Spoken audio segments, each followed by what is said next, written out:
అందరికీ నమస్కారం. నా పేరు సోమశేఖర్. నేను మీ ఇంగ్లీష్ లాంగ్వేజ్ ట్రైనర్ని. Welcome to Anglovez the English house. అతి తక్కువ సమయంలో ఇంగ్లీష్ నేర్చుకునే కోర్సు ఇది, ఉచితంగా. ఆ కోర్సులో భాగంగా ఇవాళ మనది మొదటి రోజు. ఇంగ్లీష్ అనగానే అందరికీ భయం ఎక్కువ, కొంతమందికి అయిష్టత ఏర్పడుతుంది. పార్ట్స్ ఆఫ్ స్పీచ్ అనే పేరు వినగానే అబ్బా ఇదంతా ఏంటి గ్రామర్ అని అనిపిస్తుంది. కానీ ఎప్పటికీ అది గుర్తుండిపోయే విధంగా మనం నేర్చుకుంటే బాగుంటుంది. అదే మనం చేయబోతున్నాము. కొత్తగా పార్ట్స్ ఆఫ్ స్పీచ్ని చూడబోతున్నాము. ఓకే, మీరందరూ కూడా నాతో పాటు కలిసి హ్యాపీగా నోట్స్ తీసుకోండి.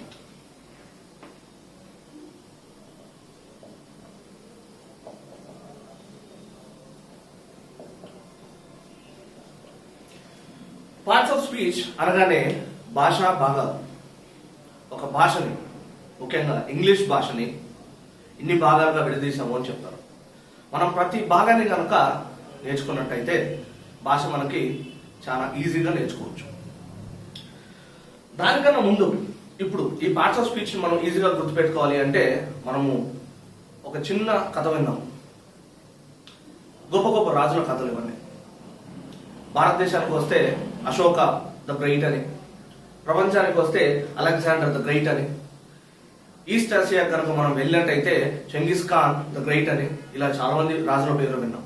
చరిత్రలో చదువుకున్నాం కూడా. ఒక సముద్రగుప్తుడు, ఒక విక్రమాదిత్య, ఇట్లా చాలా మంది ఉన్నారు. ఈ రాజులందరూ కూడా దేనికోసం తప్పించారు? డబ్బు కోసమా? కాదు, వాళ్ళకి కావాల్సినంత ఉంది. ఇంకేంటి అని ఆలోచిస్తే ప్రతి ఒక్కరికి కూడా తన పేరు చాలా గొప్పదవ్వాలి, వాళ్ళు పోయిన తర్వాత కూడా అది బాగా నిలిచిపోవాలి అనే ఒక తాపత్రయం ఉండింది. అలాగే ప్రతి రాజ్యానికి ఒక రాజు ఉంటాడు. ఇవాళ మన ఈ కథలో, ఈ కోర్సులో ఒక రాజ్యం ఉంది. ఆ రాజ్యమే పార్ట్స్ ఆఫ్ స్పీచ్. మరి రాజ్యం ఉంది కాబట్టి ఒక రాజు కూడా ఉండాలి. ఆ రాజు ఉన్నాడండి. ఈ పార్ట్స్ ఆఫ్ స్పీచ్ అనే రాజ్యంలో నౌన్ అనే రాజు ఉన్నాడు. నౌన్ అనే రాజు ఉన్నాడు. మరి ఇందాక అనుకున్నట్టుగా రాజు అనగానే పేరు కావాలండి, గొప్ప పేరు కావాలండి. అలాగే ఈ రాజ్యంలోని రాజుకి పేరుతోనే సంబంధం ఉందండి.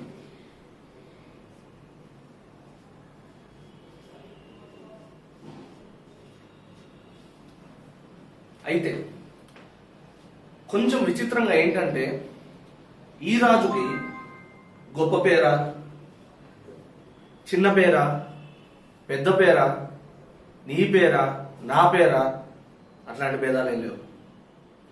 పేరు అయితే చాలు. మళ్ళీ ఇంకా విచిత్రం ఏంటంటే అది మనిషి పేరా, స్థలం పేరా, వస్తువు పేరా, జంతువు పేరా, సంబంధం లేవండి. అదొక పేరు అయితే చాలు. కంటికి కనిపించేదా, వినిపించేదా, చూడగలిగేదా, తాకగలిగేదా, ఇవేమీ ఉండవండి. వాటికి ఒక పేరు ఉంటుంది. అది నాది అంటాడు. సోమశేఖర్ ఒక పేరండి, నాదే అంటాడు ఈ రాజు. కుక్క అనేది ఒక పేరండి, ఒక జంతువుకి పెట్టుకున్న పేరు, నాదే అంటాడు. హైదరాబాద్, అది కూడా నాదే అంటాడు. సో మీరు ఏ దానికైనా సరే పేరు పెడితే అది నాదే అంటాడండి రాజు. కంటికి కనిపించేవి కూడా కొన్ని ఉన్నాయండి. దేవుడు అని, దెయ్యం అని, వా నాకు అద్భుతమైన ఆలోచన వచ్చి, ఆలోచన అనేది కూడా ఒక పేరేనండి, అది కూడా నాదే అంటాడు. నౌన్ అంటే ఏంటంటే పేరు, నీది, నాది, జంతువుది, స్థలంది అని కాకుండా పేరు ఏదైనా సరే. ఈ రాజుకి పేరు పిచ్చి. ఓకే, రాజ్యంలో రాజుని ఇంట్రడ్యూస్ చేశాను. అయితే ఒక రాజ్యం బాగా నడవాలి అంటే, సుభిక్షంగా ఉండాలి అంటే పని చెయ్యాలండి. మరి రాజు చేస్తాడా? చేయడు. రాజు వచ్చి రిబ్బన్ కట్ చేసి వెళ్తాడు, మిగతాదంతా మనం పని చేసుకోవాలి. మరి ఆ రాజు పని అంతా ఎవరు చేస్తారు? ఈ రాజ్యంలోని పని అంతా ఎవరు చేస్తారు అంటే మంత్రి, ప్రధానమంత్రి అంటారు, మినిస్టర్ అంటారు. ఒక స్టేట్కి అయితే చీఫ్ మినిస్టర్ ఉంటాడు, ఆయనకు పర్సనల్ సెక్రటరీ. ఒక దేశానికి అయితే ప్రైమ్ మినిస్టర్ ఉంటాడు, ఆయనకు పర్సనల్ సెక్రటరీ. ఏం చేస్తారండి నరేంద్ర మోడీ దేశానికి వెళ్ళి బాబు ఈ పని మేము చేస్తాము అంటాడు. ఆ పని చేయాల్సిందల్లా ఆయన కింద ఉన్న ఒక ఐఏఎస్ ఆఫీసర్ లాగా. ఈ రాజు కూడా ఈయన పనులని చేసి పెట్టడానికి ఒక మినిస్టర్ ఉన్నాడండి. ఆ మినిస్టరే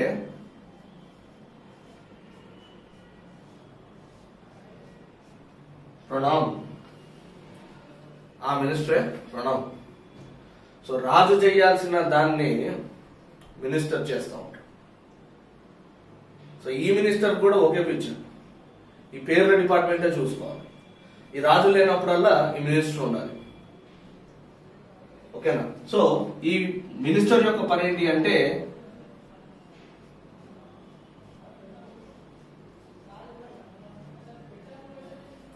నౌన్ కి బదులుగా వాడేది.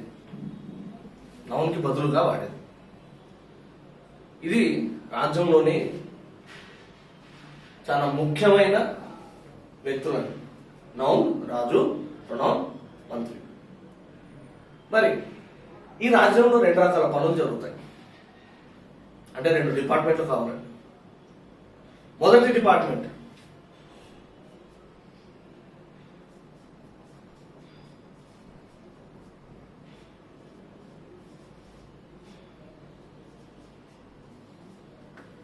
యాక్షన్.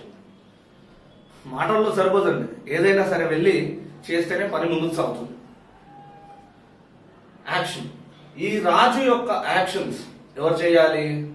ఒక డిపార్ట్మెంట్ ఉంది, అదే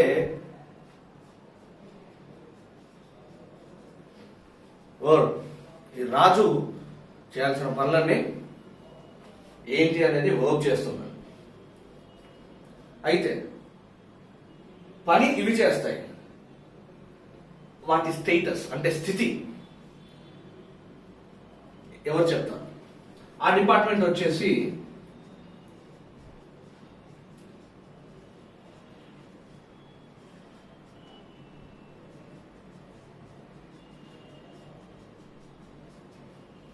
అడ్జెక్టివ్స్ అంటారు.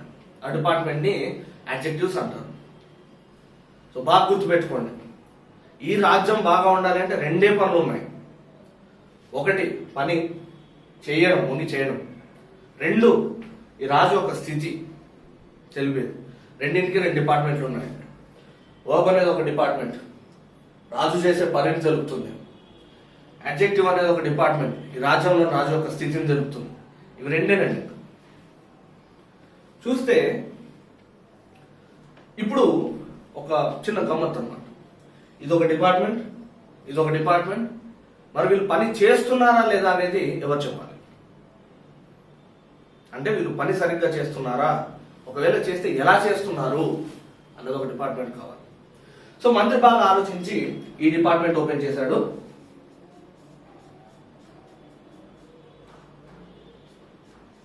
అదే అడ్వర్బ్. ఇదేం చేస్తుంది అంటే వర్బ్ ఎలా పని చేసింది. చాలా మందికి తెలియని విషయం ఏంటి అంటే అడ్జెక్టివ్ ఎలా పని చేసింది అనేది కూడా ఒక అడ్వర్బే చెప్పాలి.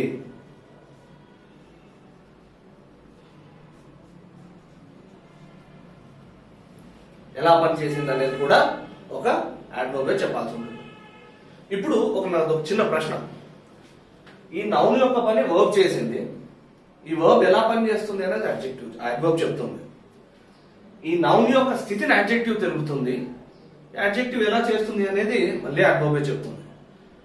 అయితే మంత్రి గారికి ఒక చిన్న సందేహం వచ్చిందండి, అసలు ఈ డిపార్ట్మెంట్ సరిగ్గా పనిచేస్తుందా అని. ఇలా చేసుకుంటూ పోతే ఇంకా డిపార్ట్మెంట్లే వస్తాయి, మరి ఏం చేయాలని ఆలోచించి అడ్వర్బ్స్ సరిగ్గా పనిచేస్తున్నారో లేదో తెలుసుకోవడానికి వాళ్ళకే అప్పచెప్పేశాడు. సో ఈ డిపార్ట్మెంట్ సరిగ్గా పనిచేస్తుందో లేదో తెలుసుకోవడానికి ఒక అడ్వర్బే చూస్తుంది. ఒక్కసారి మన రాజ్యాన్ని మళ్ళీ ఒకసారి చూసుకుందాం. రాజ్యం పేరు వచ్చేసి పార్ట్స్ ఆఫ్ స్పీచ్ అండి. దాంట్లోని రాజు నౌన్. ఆ రాజుకి ఒకటే ఒక పిచ్చి, పేరుల పిచ్చి. పేరు నాది, అది ఎవరిదైనా సరే నాది అంటాడు. ఆ రాజ్యంలోనే ఏమైనా సరే ఇదే చూసుకోవాలి, నౌన్ కి బదులుగా వెళ్ళి ఈ మంత్రే చూసుకోవాలి. ఆ రాజ్యం బాగా నడవాలి అంటే రెండే ఉన్నాయి. ఒకటి పని చేయడము, ఈ రాజుగారు పని ఎవరు చేస్తారు, వర్క్ చేస్తుంది. రెండు స్థితిని తెలిపేది, ఈ రాజుగారు స్థితి ఎవరు జరుపుతారు, అడ్జెక్టివ్ జరుపుతారు. ఇక ఇవన్నీ బాగా నడుస్తున్నాయో లేదో తెలుసుకోవడానికి మనకు అడ్వర్బ్ అనేది ఒకటి ఉంది.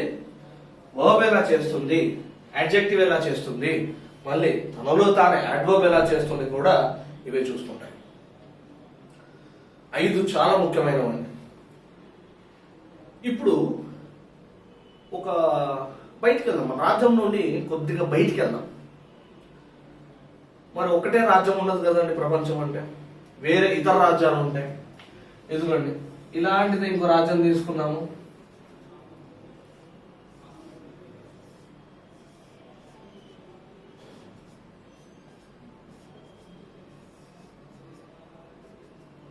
ఇలాంటిది ఇంకో రాజ్యం తీసుకున్నాము, అలాంటివి ఇంకా రాజ్యాలు ఉన్నాయి.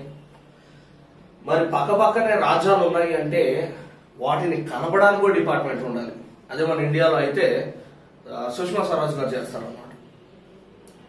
ఓకేనండి, ఆ రిలేషన్షిప్, ఆ సంబంధాన్ని ఒకరు చెయ్యాలి. సో ఈ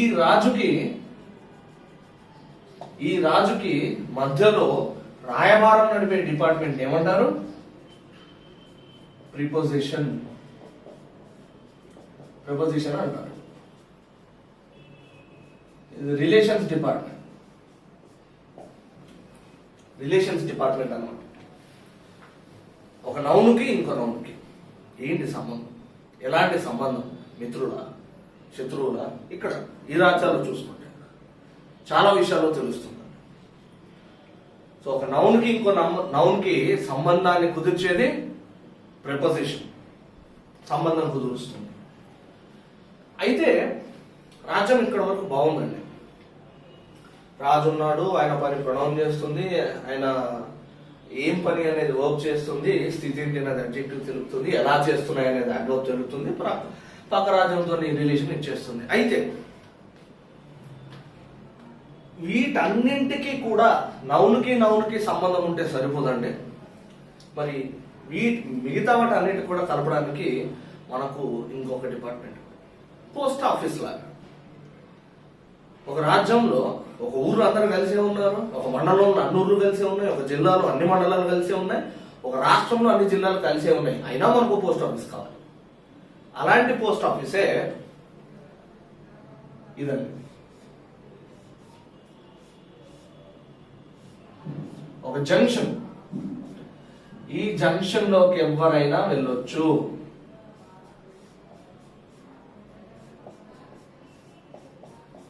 ఈ జంక్షన్ లోకి ఎవరైనా వెళ్ళి ఎవరినైనా కలవచ్చటం ఉత్తరం లాంటిది. ఈ జంక్షన్ ని కంజంక్షన్ అంటారు. ఈ జంక్షన్ నే కంజంక్షన్ అంటారు.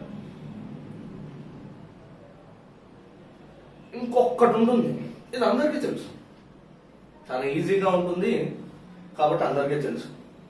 అదే ఇంటర్జెక్షన్.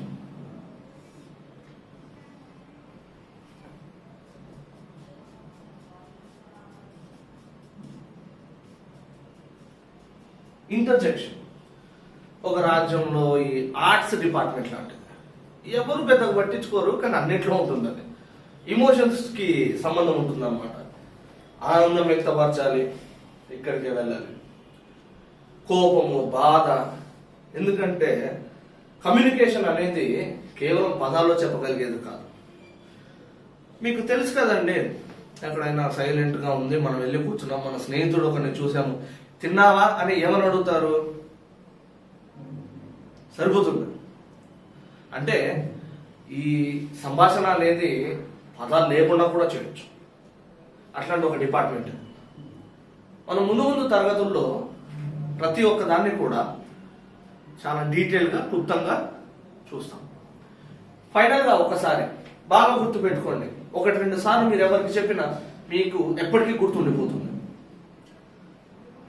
పార్ట్స్ ఆఫ్ స్పీచ్ అనే రాజ్యం, నౌన్ అనే రాజుకి పేర్లు పిచ్చి ఆయన పని చేసేది మాత్రం ప్రొనౌన్ అండి. పాపం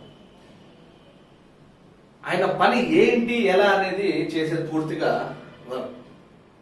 ఏం పని చేస్తున్నారు, స్థితి ఏంటి, రాజుగారి స్థితి ఏంటి, మంచి రాజు, పిచ్చి రాజు, అందమైన రాజు, అస్సలు బాగున్నాడు మా రాజు, ఏదైనా కానీ స్థితి, ఎక్కడ ఉన్నాడు స్థితి, ఏం చేస్తున్నాడు క్రియ, వర్బ్. మరి ఈ రెండు డిపార్ట్మెంట్ సరిగ్గా పనిచేస్తున్నాయా లేదా, యాడ్వర్బ్. వీళ్ళనే చెక్ చేసుకోవడానికి మళ్ళీ యాడ్వర్బ్.